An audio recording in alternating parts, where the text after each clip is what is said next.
واقعات بت شکن سلطان محمود غزنوی قسط نمبر 51 اپنا اسلامک اسٹوڈیو۔ ناظرین ایک بار پھر سے کمنٹس اور لائک کی درخواست کی جاتی ہے۔ ناظرین محفل جاری تھی، ہر ایک اپنا اپنا عندیہ پیش کر رہا تھا۔ شہر کے ایک حاکم نے کہا کہ سانپ کی اگر کینچلی بدل دیں تو وہ بدلے گا نہیں بلکہ سانپ ہی رہے گا اور نہ ہی اس کی فطرت بدلے گی۔ آپ لوگ غزنی سے یہاں آئے ہیں اور میں یہیں کا رہنے والا ہوں۔ آپ ایک ہندو کو مسلمان تو بنا سکتے ہیں مگر اسے مسلمانوں کا دلی طور پر دوست نہیں بنا سکتے۔ بھیرا میں کئی ہندوؤں نے اسلام قبول کیا ہے مگر وہ سب بے ضرر ہیں، وہ لوگ اسلام کے سانچے میں ڈھل جائیں گے۔ لیکن میں یہ تسلیم نہیں کر سکتا کہ ایک راجکمار جس کے دادا اور باپ کو آپ لوگوں نے شکست دی، اس راجکمار کے دل سے آتش انتقام آپ کس طرح سرد کر سکیں گے؟ مجھے سمجھ نہیں آئی کہ محمود جیسے سمجھدار سلطان نے ایک نو مسلم کو یہ اعزاز کیسے دے دیا۔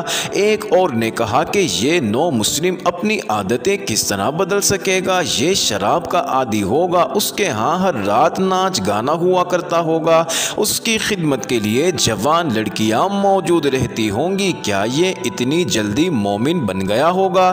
ناظرین سالار نے کہا کہ ہم اس کے خلاف کچھ نہیں کر سکتے کیونکہ سلطان کا حکم ہے کہ اپنے امیر کی اطاعت کرنا۔ ایک اور حاکم نے کہا لیکن اسلام کا یہ بھی حکم ہے کہ اگر امیر گناہ کرے یا غدار ثابت ہو تو اسے اٹھا کر باہر پھینک دو اور اس کی جگہ اسے دو جو مذہبی اور معاشی لحاظ سے اس ذمہ داری کا اہل ہو۔ ناظرین سالار نے کہا کہ ہمیں اس پر نظر رکھنی پڑے گی کہ نواسہ شاہ ہمیں دھوکہ تو نہیں دے رہا۔ ناظرین اس کے حکم سے راجہ بجی رائے کی فوج کے جنگی قیدیوں کو باقاعدہ فوج میں شامل کر لیا گیا ہے۔ انہوں نے میری موجودگی میں سلطان کی وفاداری کا حلف اٹھایا ہے۔ ایک شہری نے حاکم سے پوچھا کہ ہندو سپاہی کیسے ہیں؟ سالار نے جواب دیا کہ اچھے ہیں، ہمارے سپاہیوں کے ساتھ مل کر اور اچھے ہو جائیں گے، ہمیں ان کی ضرورت بھی ہے کیونکہ کچھ فوج سلطان اپنے ساتھ لے گئے ہیں۔ اگر اننت پال نے حملہ کر دیا تو ہماری فوج کی نفری اتنی تھوڑی ہے کہ مقابلہ نہیں کر سکے گی۔ سلطان اجازت دے گئے ہیں کہ ہندوؤں کو فوج میں شامل کیا جائے، ان کی تنخواہیں زیادہ مقرر کی جائیں اور انہیں مراعات بھی زیادہ دی جائے۔ ناظرین یہ محفل بغیر کسی نتیجے پر پہنچے ختم کر دی گئی۔ نواسہ شاہ نے اپنی عادتیں بدل لی تھی، شراب بھی پینا چھوڑ دی تھی۔ مولوی سعید اسے قرآن پڑھاتے اور ساتھ معنی بھی سمجھاتے تھے، اس نے نماز بھی پڑھنا شروع کر دی تھی، وہ اسلامی تعلیمات سے متاثر ہو چکا تھا۔ ایک دن اس نے ان 5000 ہندو سپاہیوں کو میدان میں لانے کا حکم دیا جو اس وقت تک سلطان کی فوج کا اہم حصہ بن چکے تھے۔ نواسہ شاہ نے ہندو دستوں سے خطاب کرتے ہوئے کہا کہ میں تم لوگوں سے کچھ نہیں کہوں گا کہ تم اپنا مذہب بدل لو کیونکہ مذہب تمہارا اپنا معاملہ ہے، لیکن میں تمہیں بتا دینا چاہتا ہوں کہ میں نے اسلام قبول کر کے جو سکون پایا ہے وہ مجھے ہندو مت میں نہیں ملا۔ تم نے دیکھ لیا کہ تم نے مسلمانوں سے کس طرح شکست کھائی، تم قلعہ بند ہو کر بھی نہیں لڑ سکے اور نہ ہی تم مسلمانوں سے کھلے میدان میں ہی لڑ سکے، حالانکہ مسلمان بہت دور سے آئے اور ان کے پاس نفری بھی کم تھی اور ساز و سامان بھی کم تھا۔ مسلمانوں کو یہ بھی معلوم تھا کہ انہیں یہاں سے کوئی مدد بھی نہیں مل سکے گی مگر مسلمانوں نے ہر میدان میں فتح حاصل کی۔ یہ سب ان کے ایمان کی قوت تھی جو ہم میں سے کسی کے پاس بھی نہیں ہے۔ میں نے وہ قوت حاصل کر لی ہے۔ میں تمہیں یقین دلانا چاہتا ہوں کہ کوئی بھی تم کو اپنا مذہب چھوڑنے کے لیے نہیں کہے گا، یہ فیصلہ تم نے خود کرنا ہے۔ جس کا نمک کھا رہے ہو اس کے ساتھ غداری نہیں کرنا۔ میں نے تم کو بہت بری غلامی سے نکالا ہے، تم جنگی قیدی سے پھر غلام بنا لیے گئے۔ سلطان تمہیں غلاموں کی حیثیت سے غزنی ساتھ لے جانا چاہتے تھے۔ بھیرا سے ملتان تک کا سفر یاد کرو جب تم بیلوں اور گھوڑوں کی طرح رسد کی گاڑیاں گھسیٹتے اور کھینچتے تھے، تمہاری گردنوں میں بڑے بڑے کڑے پہنائے گئے تھے، میں نے وہ کڑے کھلوا کر تمہیں مویشی سے انسانوں میں شامل کیا۔ تم سپاہی اور جنگجو ہو، تمہاری عزت اسی میں ہے کہ تمہاری تلواریں تمہارے پاس ہوں۔ اب اپنی عزت کو قائم رکھنا تمہارا کام ہے۔ تمہیں کوئی تکلیف ہو، کسی مسلمان سے شکایت ہو تو مجھے بتاؤ، اگر تم सच्चे हिंदू हो तो तुम सच्चे बनकर दिखाना। मेरा बाप राजा अनंतपाल हम पर हमला करेगा, तुम देखना कि मैं अपने बाप के खिलाफ किस तरह लड़ूंगा। उसके बोलने का अंदाज ऐसा था कि हर तरफ से एक ही आवाज़ें आने लगी, हम गद्दारी नहीं करेंगे, हम मुसलमानों पर साबित करेंगे कि हिंदू धोखा नहीं दिया करते। फिर निवासा शाह के हुक्म पर हिंदू सिपाही को 10-10 चांदी के सिक्के दिए गए। ये मालूम नहीं हो सका कि सिखपाल ने इस्लाम कबूल करने से पहले ये शर्त आयद की थी कि भीरा के मंदिरों को नहीं छेड़ा जाएगा, या सुल्तान ने हिंदुओं को खुश करने और अपनी फौजी ताकत को मजबूत और महफूज बनाने के लिए मंदिर इसी तरह रहने दिए थे। बहरहाल जो भी हो, भीरा के मंदिर बिल्कुल महफूज थे और इबादत के लिए खुले हुए थे। उसी रात 6 अजनबी भीरा के बड़े मंदिर के एक कमरे में पंडित के कमरे में बैठे हुए थे। नाजरीन, पंडित उन्हें कह रहा था कि कत्ल करना आसान है, वो कभी कभी शहर से बाहर भी जाया करता है, एक तीर काफ़ी है, अगर कातिल पकड़ा गया तो हम उस एक आदमी की कुर्बानी दे सकते हैं। अजनबी ने कहा कि हम उसे कत्ल नहीं करने आए, उसे अगवा करके साथ लाहौर ले जाने आए हैं, उसकी माँ उसे जिंदा अपने पास देखना चाहती है।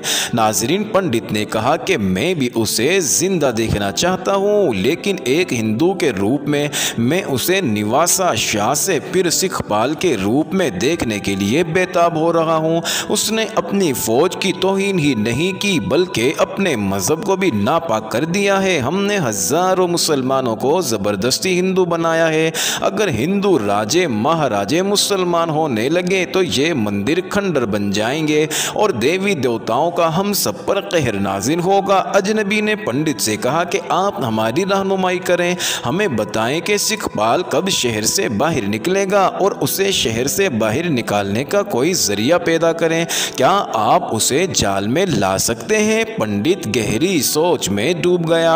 नाज़रीन, थोड़ी देर बाद बोला, हाँ, मैं उसे अपने जाल में फांस सकता हूँ, तुम मंदिर में ही ठहरे रहो, यहाँ तुम पर कोई शक नहीं कर सकता और 1-2 दिन इंतज़ार करो। मैं हैरान हूँ कि वो इतनी जल्दी इतना पक्का मुसलमान कैसे बन गया। एक अजनबी ने कहा कि अभी कच्चे जहन का नौजवान है, मुसलमानों के झांसे में आ गया है। मेरा ख्याल है कि महमूद इसे यहाँ हिंदुओं को गुमराह करने के लिए इस्तेमाल करेगा। गजनी का सुल्तान ऐसी हिमाकत नहीं कर सकता कि कल जिसने लड़कर उसके सामने अपने हथियार डाले और अपना मजहब भी तब्दील कर लिया हो, उससे महमूद इतने बड़े इलाके का हुक्मरान बना दे।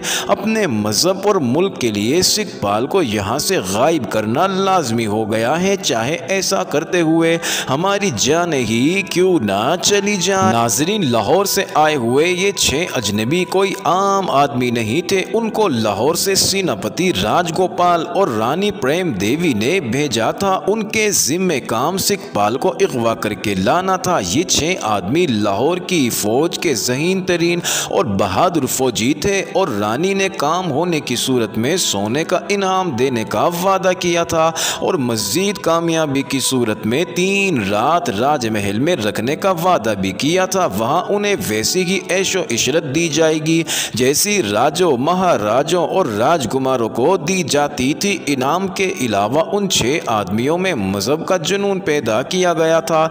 उन्हें बताया गया कि अगर हिंदू राजकुमार को वो मुसलमानों के कब्जे से ना छुड़ा सके तो देवी देवताओं का उन पर कहर नाजिल होगा। ये 6 आदमी खाली हाथ वापिस जाने के लिए नहीं आए थे। ये भीरा में दरवेशों के रूप में दाखिल हुए थे और रात के अंधेरे में बड़े मंदिर में चले गए थे। वहाँ उन्होंने पंडित को अपने आने का मकसद बताया था। उन्होंने यहाँ तक कहा कि वो निवासा शाह की ख्वाबगाह में दाखिल होकर उसे अगवा करने के लिए भी तैयार हैं, लेकिन पंडित ने उन्हें ऐसा करने से रोक दिया था क्योंकि ऐसा करने से कामयाबी के कम और मारे जाने के ज़्यादा चांस हो सकते थे। पंडित निवासा शाह को किसी फंदे में लाने की सोच रहा था। नाजरीन, 2-3 रोज़ बाद पंडित को पता चला कि अमीर भीरा कहीं से वापस आते हुए बड़े मंदिर के सामने से गुजर रहा है। पंडित मंदिर से निकला और रास्ते के दरमियान में खड़ा हो गया। निवासा शाह घोड़े पर सवार था और 2 मुहाफिज उसके घोड़े के आगे आगे चल रहे थे और 4 घुड़सवार उसके पीछे थे। नाजरीन पंडित रास्ते में खड़ा था। आगे वाले मुहाफिजों ने उसे रास्ते से हट जाने के लिए कहा, लेकिन पंडित ना हटा। उसने निवासा शाह की तरफ देखते हुए पहले हाथ जोड़े, फिर ताजीम में दोहरा हो गया। निवासा शाह ने घोड़ा रोक लिया, क्योंकि पंडित का अंदाज बता रहा था कि वो कोई बात करना चाहता है। निवासा शाह को सुल्तान महमूद ने खास तौर पर कहा था कि चूंकि वो हिंदुस्तानी है और खुद हिंदू भी रहा है, इसलिए वो यहाँ के हिंदुओं की आदत के बारे में खूब जानता है, इसलिए बीरा और गिरदो नवाह के लोगों से मिलता मिलाता रहे, उनकी शिकायत सुने और उन्हें खास तौर पर खुश रखे, ताकि यहाँ के लोग अपने आप को गुलाम ना समझे। इन्हीं हिदायत की वजह से निवासा शाह बाहर निकला था। वो वहाँ के किसानों से मिलकर आ रहा था। उसने पंडित को रास्ते में हाथ जोड़े खड़ा देखा तो वो घोड़े से नीचे उतर आया और पंडित से पूछा कि वो क्या कहना चाहता है। नाजरीन, पंडित ने उसे दुआएं देकर कहा कि हमें खुशी है कि आपने जो बेहतर समझा वो किया। हम सुल्तान महमूद गजनवी के इस इकदाम की तारीफ करते हैं कि उन्होंने आपको इस काबिल समझते हुए आपको इस इलाके का हुक्मरान बना दिया।